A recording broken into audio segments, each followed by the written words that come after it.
Good morning everyone and welcome to this training session. This morning I'll be showing you how to start up with your Bratt Pan. The particular one I have behind me is a duplex steel Bratt Pan in our F900 range, but equally you will apply the same measures to your cast iron Bratt Pan when it gets delivered into your kitchen. So one thing is important to note as well before we even start is that your device will be installed in your kitchen.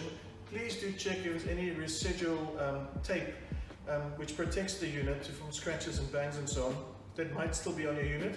This is important to remove that because it is a physical contaminant and also it can start to smolder. Of course, during the startup it's a hot device. So already now I've noticed on the side here there's a little bit of tape that was left, so I'm just going to peel that off. Okay, it just really comes down here quite easily. That's it done. That's the tape away, and it's going to go into your bin. But do make sure that you check your unit before you even start firing it up. So yes, the unit's connected to the gas mains. This particular one is a gas product, but we also have electric. But before there's even any energy going into it, I'm going to make sure that the Bratt Pan is hygienically ready and also safe to operate, getting rid of all the manufacturing debris. So I'm going to sanitize the unit afterwards with a sanitizing spray, and this can be anything from various different suppliers, and it's just a surface sanitizer. And I'll sanitize all the contact surfaces. I'll do this right at the end. But to start with, I'm just going to do a mild solution of normal soapy water, a very, very light solution of that. This unit as well is connected to the water main, so I've got water coming into the unit, which is also quite good, because when you're putting water through it, you'll make sure that the internal pipe work isn't clear of any additional building or maintenance manufacturing debris that might still be in the pipes. So that's probably a good reason to get rid of that as well. Just a very, very little solution of normal hand wash, dishwashing liquid. It's enough. Don't put any chemicals in there, and certainly no abrasive materials. Okay, I'm going to put a little bit in the pan. Do not much. And then I'm going to go in with my water.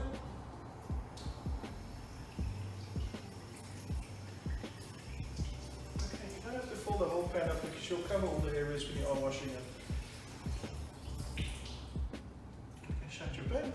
Then, very important, please do not use any kitchen stainless steel scourer, and be careful when you are using the sponges not to use the abrasive side. Use the sponge size instead.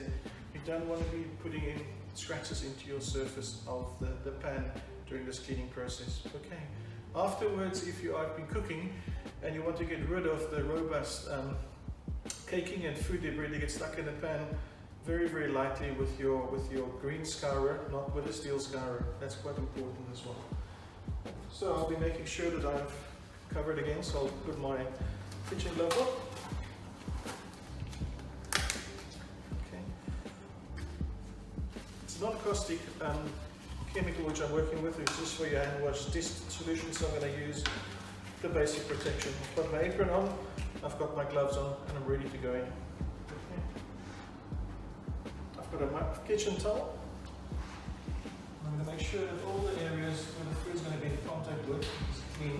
And it's important to do this because you want to get rid of, as I said, any manufacturing debris that might still be in there, steel and so forth.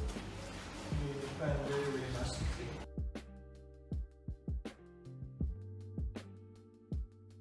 Now I'm going to drain the door. So in most commercial kitchens, you'll probably have a kitchen floor drain that will be running along the front of your units. In my kitchen over here, I do not have one, so I'm going to do the manual route. I'm just coming with a steel bucket, place it underneath my tilting pan, extract the handle, as you can see with the handles as well. Put it back in there for safety and convenience, pull it back out, and then you're able to tilt the unit or bring it back. So just slowly start tilting it.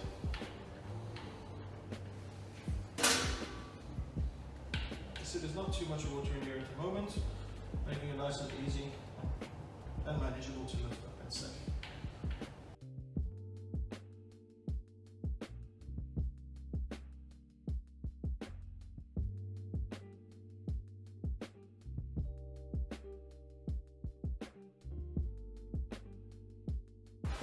It's very important to make sure that you dry it thoroughly. I'll explain that reason to you as soon as I bring the pan back up again.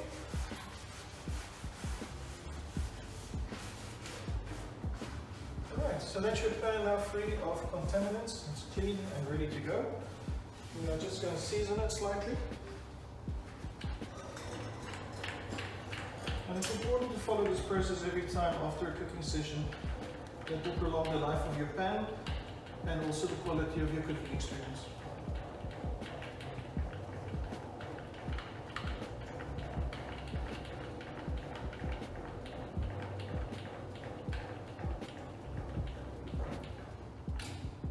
Place the handle back in.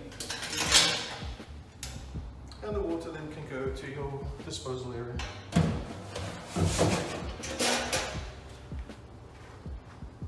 Finally, what we will do is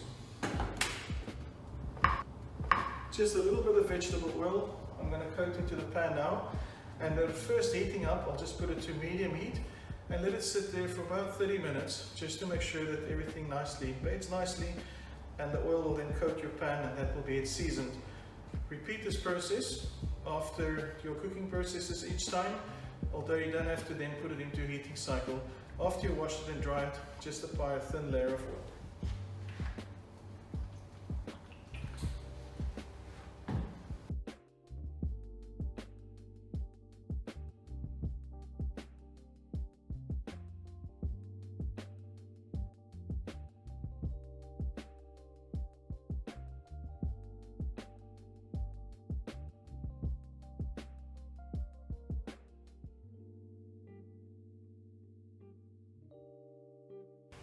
And that's it.